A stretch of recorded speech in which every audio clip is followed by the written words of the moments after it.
Can a single driver redefine the limits of his team with raw talent, even when the car doesn't seem to be up to par? Because that's exactly what Hamilton did in Austin, and the data left even his bosses speechless. The data confirmed that the Briton braked later than any other driver in the third sector, but he did so without losing traction or minimum corner speed. It was using every ounce of available grip, every inch of track, every point of energy in the hybrid system. But he didn't do it to the limit, he did it with total control.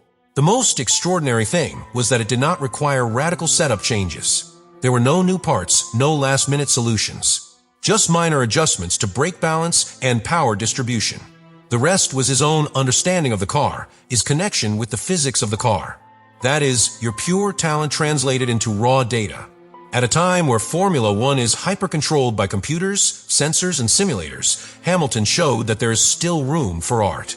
His reading of the track, his ability to adapt to the car's behavior corner by corner, is what baffled the engineers. Because the SF-25 remained the same, with its same structural deficiencies. The only thing that changed was the pilot. And that changed everything. What happened that Saturday night, when engineers crossed Hamilton's data with Leclerc's, was an internal revolution. The comparisons were compelling.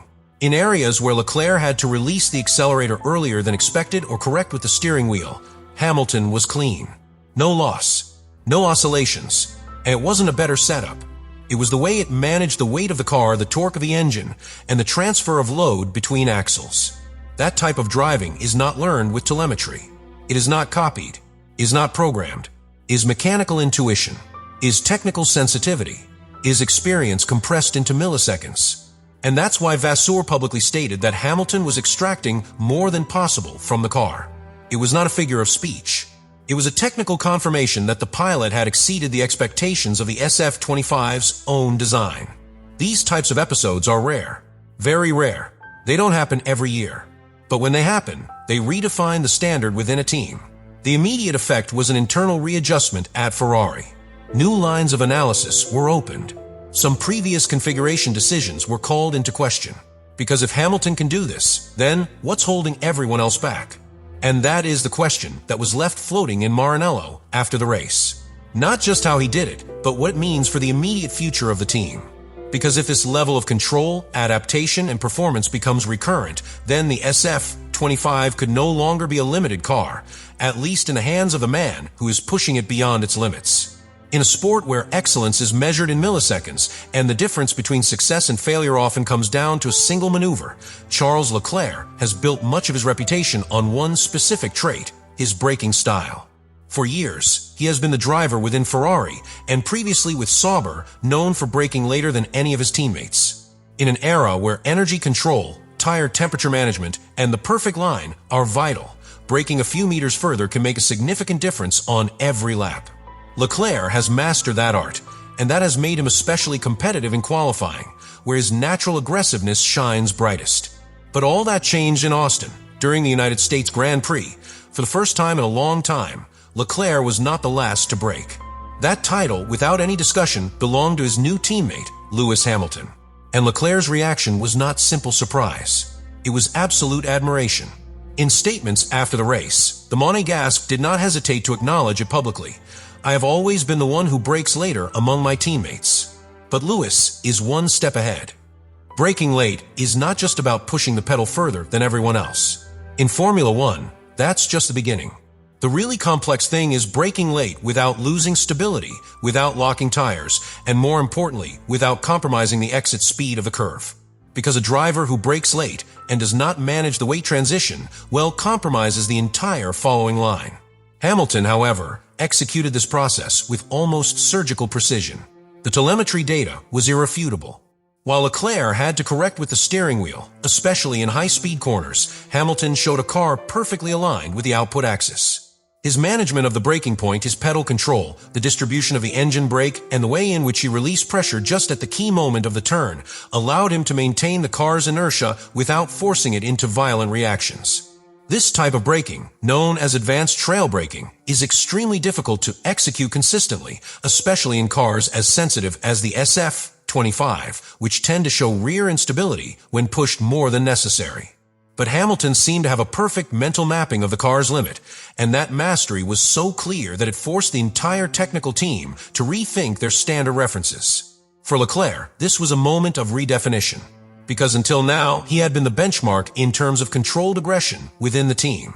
He had faced drivers of the caliber of Sebastian Vettel, whom he clearly surpassed in that area. Even with Carlos Sainz, his performance in qualifying phases used to be built on that ability to accelerate braking without compromising stability. But with Hamilton, the game has changed. What was once your competitive advantage is now your new internal challenge. And this has implications beyond the personal ego. Because in Formula One, internal comparisons dictate many things: the direction of car development, race strategies, and even future contractual decisions. If Hamilton can demonstrate corner after corner that he can brake later, enter faster, and still preserve the tires better, that changes the technical perception of the car and of who is maximizing its performance. What Leclerc witnessed in Austin was not simply a braking masterclass. It was a subtle warning that in this new era, with Hamilton as a teammate, there will be no room for comfort zones. To stay competitive, you'll need to raise your game in areas where you previously reigned unopposed. And that, for Ferrari, may be exactly what they need: an environment of internal excellence, driven not by toxic rivalry, but by mutual respect between two exceptional talents. The message is clear. In a category where the limits are defined by physics, Hamilton is redrawing them, and Leclerc knows it. To understand the magnitude of what happened in Austin is not enough to analyze what happened on the track. You have to enter the heart of Ferrari, in the team culture, in their habits, in its decision-making structure.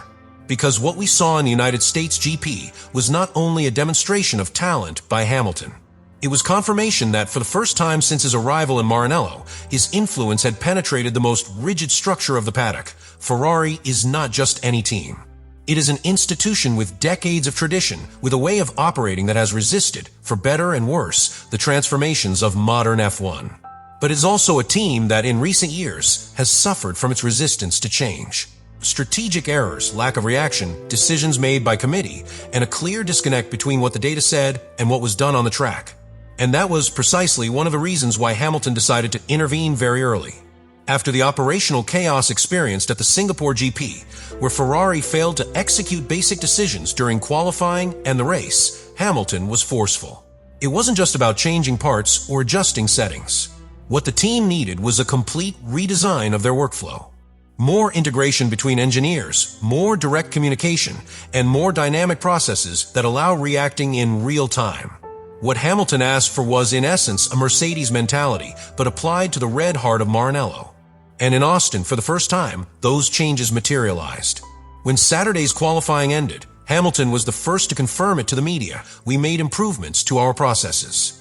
We changed the way we prepared for the sessions, and that really worked. It was not an empty phrase. He was referring to something very specific. Ferrari had modified its real-time data analysis structure, giving greater priority to information that came directly from the cockpit. The pilot's recommendations were processed and executed without the eternal hierarchical filters that previously slowed everything down. For the first time, Hamilton's voice was translated into action, and the results were immediate. But beyond the data, the telemetry, the graphs, and the analyses, there is something that remains floating in the air. A question that no one dares to rule out. What if this is the real beginning of something big? What if it was not just a great performance, but the prologue to a campaign that, against all odds, could give Ferrari back what it has been pursuing for 2 decades? What will happen when Ferrari has a really competitive car? What will Hamilton be able to do when the machine is aligned with his mind? Those answers will come. But what is certain is that there is no turning back. Let me know in the comments what you think about all this.